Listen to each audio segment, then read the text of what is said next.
peut voir tout ce que cet homme-là a subi, hein, comme terrible crucifixion, flagellation et tout et tout.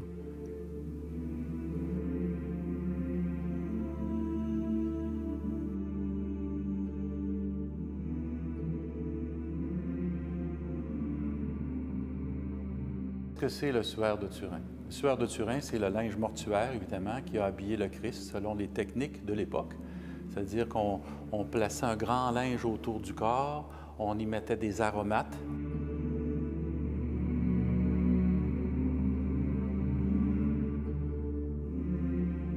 Donc, je suis un microbiologiste formé dans sciences et technologies des aliments, mais avec un doctorat en microbiologie. Et je me suis intéressé beaucoup à tous les aspects scientifiques du monde qui m'entoure, autant l'environnement que la microbiologie du corps humain.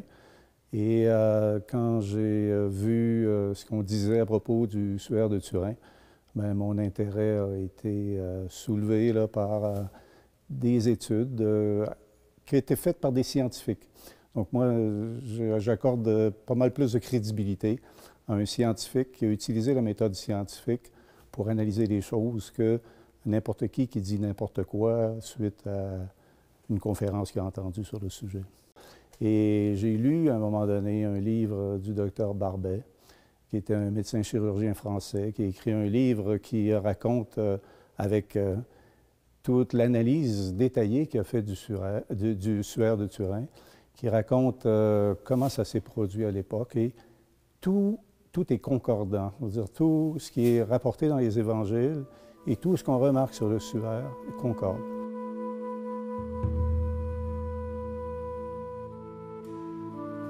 Le chemin de croix, selon le linceul de Turin, ça commence par la flagellation. Quand on regarde la face dorsale du suaire, et là on voit toutes les marques faites par le flagrum, donc cette espèce de martinet assez long, qui la personne était à 1 mètre pour frapper Jésus comme ça, et ça l'accrochait et ça tirait la peau. Et vous en avez comme ça sur tout le corps, que ce soit derrière ou devant.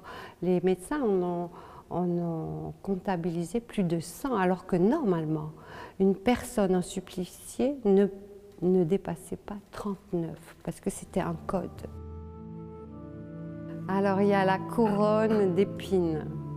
Vous avez la couronne d'épines, on se l'imaginait comme une tresse d'épines comme ça, qu'on mettait autour de soi. Enfin, c'est les autres qui nous la mettaient.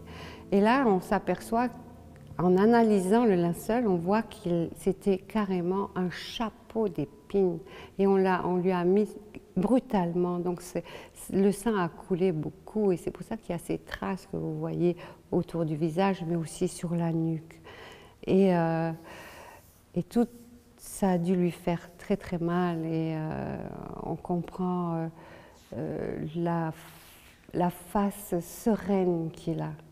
Parce que malgré la souffrance, il est resté serein, même jusqu'à la mort. Le portement de croix. Alors le portement de croix, bien sûr, on a tous cru, moi petite, je croyais que c'était la grosse croix et tout ça, mais en fait c'était impossible avec toutes les sévices qu'il a eus, c'était pas possible pour lui. Puis quand on a vu, on est allé dans les recherches archéologiques, et on a vu l'histoire, et avant, c'était le patibulum, c'est-à-dire que tout ce qui était vertical, c'était planté dans le sol, et là, le patibulum, c'est ça qu'il devait porter jusqu'à la croix. Mais Jésus était assez mal fichu, parce qu'il a été flagellé et tout ça, il avait perdu beaucoup de sang, et ça commençait déjà à rigidifier ses jambes. Et il a porté sa croix, et on voit les marques dans le dos, les marques du patibulum. Et ça a ouvert ces plaies qu'il avait à l'épaule. Et ça marque aussi la passion du Christ.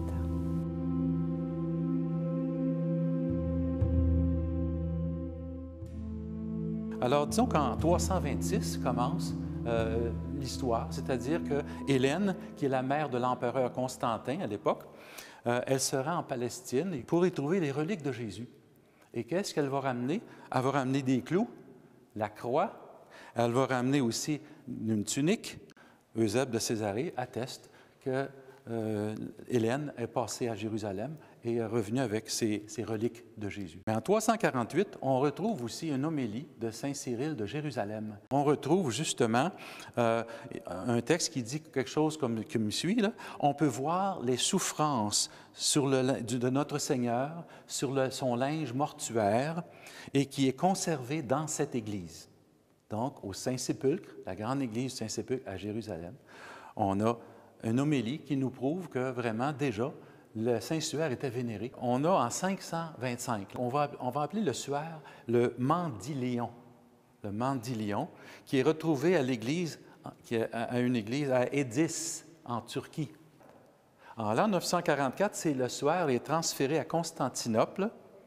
Et puis ensuite, depuis ce temps-là, jusqu'en 1204, là, on va avoir un pillage de Constantinople. Alors, le linceul a donc disparu à cette époque, en 1204. Il est emmené en Europe, probablement. On s'en va maintenant en 1532. Le suaire est endommagé par un incendie, donc en 1532. 1353, la première certitude historique, c'est Geoffroy, le premier comte de Charnay, qui le donne au chanoine Liré, près de Troyes. On s'en va en 1988, le 21 avril. 3 échantillons de tissu sont prélevés en bordure du suaire. Remarquez ce que je vous dis, en bordure du suaire. Et on fait des tests au carbone 14, donc, à ce moment-là. Quand les scientifiques de l'époque ont pris les échantillons, ils n'ont pas pensé du tout là, que dans les bords, il y aurait pu avoir un autre tissu que le lin. Ils pensaient que c'était de lin total. Alors, il n'y a personne qui a fait l'étude chimique à ce moment-là. C'est en 2008 qu'elle va être faite, après les conclusions du carbone 14. Les nouvelles analyses faites sur les échantillons qui provenaient des bords du suaire, en fait, ce n'est pas du lin, c'est du coton. Conclusion aussi. Récente découverte, c'est que ce qui est daté est une réparation médiévale. L'échantillon de coton est en réalité un raccommodage invisible qui était une technique connue à l'époque médiévale.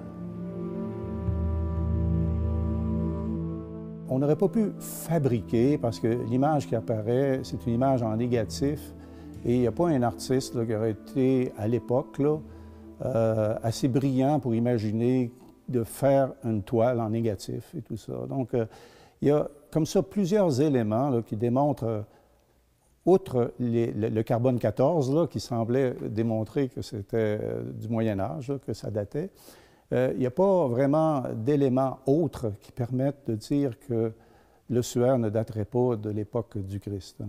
On a trouvé des pollens, on a trouvé des poussières, on a trouvé toutes sortes de choses là, qui témoignent que le suaire a été transporté à différents endroits et tout ça.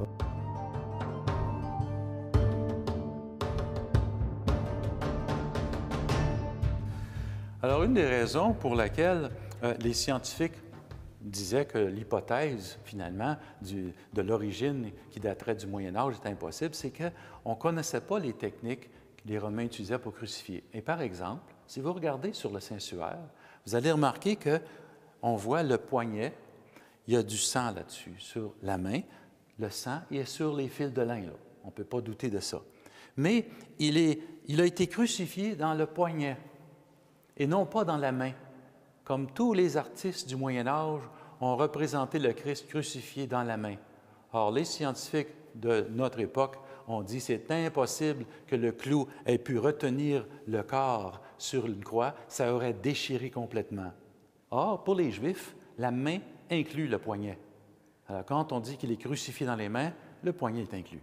Pourquoi un artiste du Moyen Âge aurait pris la peine d'utiliser du vrai sang pour faire des taches? Et en plus, ces taches-là sont physiologiquement parfaites. Les taches de sang, là, selon l'angle, tout ça, du crucifié, sont physiologiquement parfaites. Fait que l'artiste il aurait dû savoir des choses qu'on ne savait pas, là. Il a dû être inspiré d'en haut pour faire une affaire de même. Et qui dit vrai dans les analyses qui sont faites et les interprétations qui sont faites? Les scientifiques, généralement, ils interprètent correctement les résultats d'analyse qu'ils font. Donc, les gens qui ont fait une analyse carbone 14, ils l'ont interprété correctement. Donc, la partie du suaire qui a été échantillonnée, vraiment date du Moyen Âge. Donc, il n'y a pas de problème là-dedans. Mais qui est-ce qui peut ramasser toutes ces preuves-là, là, ou ces éléments-là d'évidence, puis d'arriver à dire, oui, ça date. Ça ne sera pas un seul scientifique qui va le faire. C'est une communauté, c'est un genre de consensus. Moi, j'ai espoir que dans les prochaines années, là, il y ait une rencontre là, de tous les scientifiques intéressés là-dedans, même des artistes, je dirais, pour démontrer qu'un artiste n'est pas capable de faire ça, au moins que ce serait une preuve par l'absurde, c'est pas possible de le faire. Le suaire de Turin, c'est comme une preuve que d'abord le Christ a bel et bien existé, a été crucifié, et ça vient contredire peut-être certaines choses qu'on entend aujourd'hui. J'ai été renversé de voir que quand on interviewe des jeunes là, québécois, ils se demandent si le Christ a vraiment existé, tout ça. Au moins de faire la preuve de l'existence du Christ, même si tout le reste de la planète sait bien qu'il a existé parce que le calendrier a été élaboré en référence au passage du Christ sur la Terre. Mais dire qu'on a aujourd'hui des gens qui en doutent encore, c'est assez impressionnant. Sur le suaire, on a trouvé des inscriptions, là, grâce à des analyses spectrales très poussées, qui semblent dire que c'est Jésus de Nazareth là, qui était enveloppé dans le suaire. Donc, plus que ça, je ne sais pas ce qu'il faudrait. Il faudrait que le Christ revienne sur terre puis le dise.